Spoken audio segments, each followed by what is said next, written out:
Hi guys, it is YouTube ചാനലിലേക്ക് ഏവർക്കും സ്വാഗതം.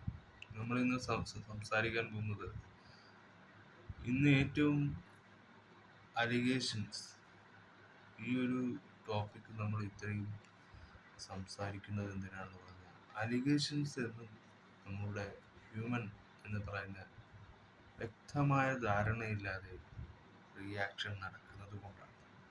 നമ്മുടേതായ കണ്ടിന്യൂറ്റി ഇല്ലാതെ പ്രവർത്തിക്കുന്ന ചില ആക്ടേഴ്സ് ഇൻഡസ്ട്രിയിൽ തന്നെ ഉണ്ട് എന്നത് നിങ്ങൾ തെളിയിക്കണമെന്നാണ്.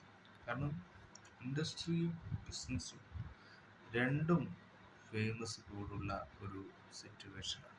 അത് കാരണം ജനങ്ങൾ പരിഭ്രാന്തരാകുന്നു എന്നത് ഒരു ഒരു ഘടകമാണ്. നായകൻ എന്ന വ്യക്തി ഉപബോധ മനസ്സ് മാറ്റിവെച്ചുകൊണ്ട് കാണിക്കുന്ന എല്ലാ ദുഷ്പ്രവൃത്തിക്കും നമ്മൾ കൂട്ടു നിൽക്കേണ്ട ആവശ്യമില്ല. അദ്ദേഹത്തിൻ്റെ സ്റ്റാറ്റസിനെ അത് ബാധിക്കുന്നു.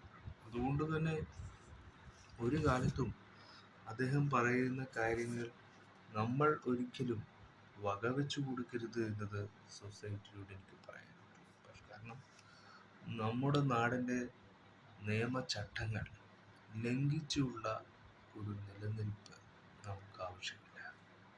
കാരണം നമ്മുടെ ധാർമ്മിക ഉത്തരവാദിത്തമാണ് നമ്മുടെ ഉപഭോഗത്തിനെ നമ്മൾ നിയന്ത്രിക്കുക എന്നത്. വിനായകൻ എന്ന നടനില്ലാത്തത് ആ ഒരു ഉപബോധ മനസ്സാണ്. താൻ ആരാണ് എന്നത് സ്വയം തിരിച്ചറിയാൻ കഴിയാത്ത വിധത്തിലേക്കും അബ്സെന്റ് മൈൻഡ് താഴോട്ടും മുകളോട്ടും മാറിക്കൊണ്ടിരിക്കുന്ന ഒരു സിറ്റുവേഷൻ മനുഷ്യനുണ്ട്. ഇതുപോലുള്ള എല്ലാ ശരാശരി മനുഷ്യർക്കും സാധാരണക്കാരനായിക്കൊണ്ട് ഞാൻ പറയുകയാണ്, നമ്മൾ ആരും ഒന്നുമായിട്ടില്ല. ആവണമെന്ന് നിങ്ങൾ ചിന്തിക്കുന്നിടത്തുനിന്നും പാവപ്പെട്ടവൻ്റെ കണ്ണുനീര് തോർക്കുന്നിടത്ത് അവിടെ പുതിയൊരു ഉണർവുണ്ടാവുന്നതാണ്. പാവപ്പെട്ടവരെ സംരക്ഷിക്കുന്നവരെയും നമ്മൾ കനിവ് കൊടുക്കണം. പക്ഷേ സ്ഫുടത എന്ന് പറഞ്ഞ അക്ഷരങ്ങളുടെ അത് തെണ്ടിത്തരമാക്കി മാറ്റുന്ന ജനതയാണിത്. അതുകൊണ്ട് തന്നെ വിനായകൻ പറയുന്ന ഈ അസഭ്യഭാഷകൾ പറയുമ്പോൾ അതിന് സപ്പോർട്ട് നിൽക്കുന്ന നിയമം എന്തിനു വേണ്ടി എന്ന് ചിന്തിച്ചു പോവുകയാണ് ഞാൻ.